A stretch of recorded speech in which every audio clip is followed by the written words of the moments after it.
I walk out and there was smoke coming out of every other apartment. Smoke coming up from downstairs. It seemed like the third floor kind of lit on fire. And when I got downstairs, the fire department just showed up, and there was fire coming out of the windows exploding.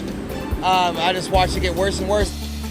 Good evening, and we continue at 5 with breaking news out of Southwest Portland, where an entire apartment building went up in flames, with tenants scrambling to flee their homes, and amidst the rescues of firefighters suffering minor injuries. Thanks for joining us. I'm David Moko. The impacts from this monster of a fire, which broke out around 10:30, rippled quickly across the Rose City. Fly 8 with a bird's eye view with thick smoke billowing and flames licking the rooftop. From our vantage point at KGW, just a block away, our team heard multiple explosions. Power was cut, max service through the area suspended, along with a complete shutdown of neighboring I-405 in both directions that lasted for several hours. You get the idea. 405 back open this evening. As far as we know, train and bus service is back to normal. Let's get right to team coverage. Blair Best has been talking to people who have essentially lost everything. But first to Mike Benner with an update on where this hours-long firefight now stands. Mike. Well, David, good evening. You alluded to it. The first calls to 911 came in around 10:30 this morning, and here we are about 6.5 hours later. And if I step out of the way, you'll notice that there is still a large firefighting presence out here at this hour. A lot of that has to do with the fear that this building could collapse. But in addition to that, firefighters are still pouring water on this building and keeping an eye on the hot spots. All of this from a fire that everyone escaped from, but a fire that brought parts of downtown Portland to a standstill today.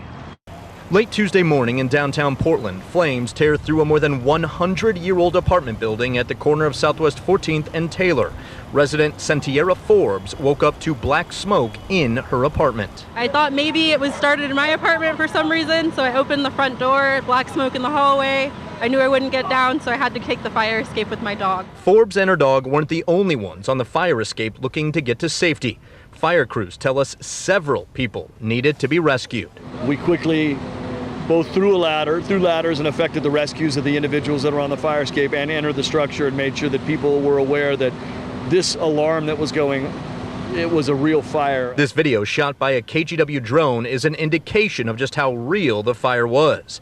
It gave firefighters fits, and the building's unreinforced masonry walls didn't help the situation. They made access difficult. And then there's this. You have an unreinforced building, you get structural integrity that degrades as a result of the impingement of the fire on the inside.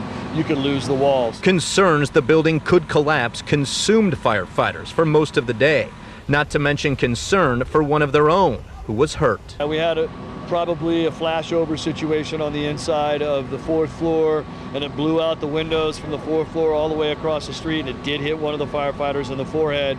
Small cut. That firefighter, we're told, got right back to work, battling a fire that in all likelihood completely destroyed Sentiera Forbes' apartment and everything in it. That's a good thing I have renter's insurance, I guess, but I don't know what I'm going to do today. All right, unfortunately, firefighters are used to massive fires in downtown Portland. You might recall just a few months ago, the big fire at the old Korean church. That building was on the city's unsafe building list. This building here, though, is not, despite it being 113 years old.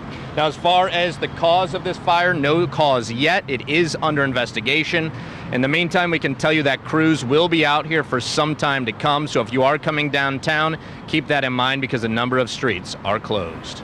Back to you. All right, Mike Benner reporting. Thank you, Mike. Let's bring in Blair Best now. Blair, you were there when fire crews arrived. You watched many of those rescues unfold, along with those who had already escaped the building. I mean, I can't even imagine. What are folks telling you there?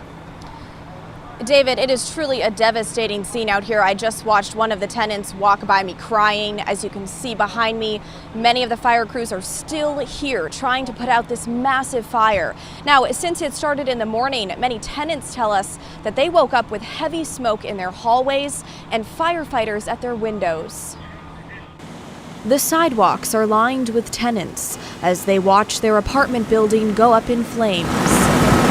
I went and looked out the door and it was dark and smoky. This woman tries to catch her breath behind the caution tape.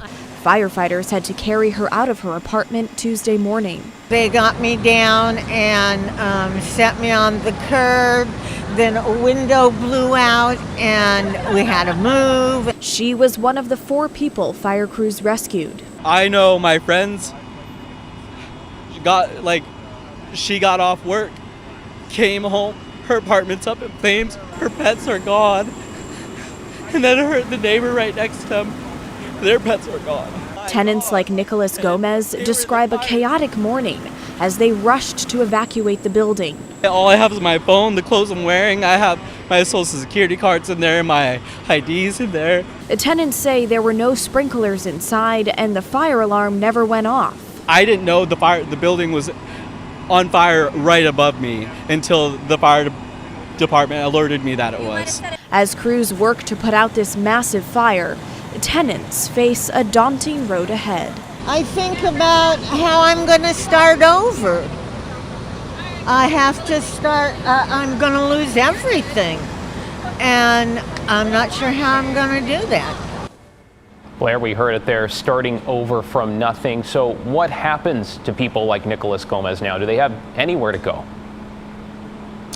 Well, David, it's, as you heard, really a terrible situation for so many of these tenants. The Red Cross is on scene right now trying to help some of these displaced tenants find a place to stay tonight. And earlier today, there was a TriMet bus parked nearby just to help them escape the heat. David? Thanks, Blair. Appreciate your reporting on this.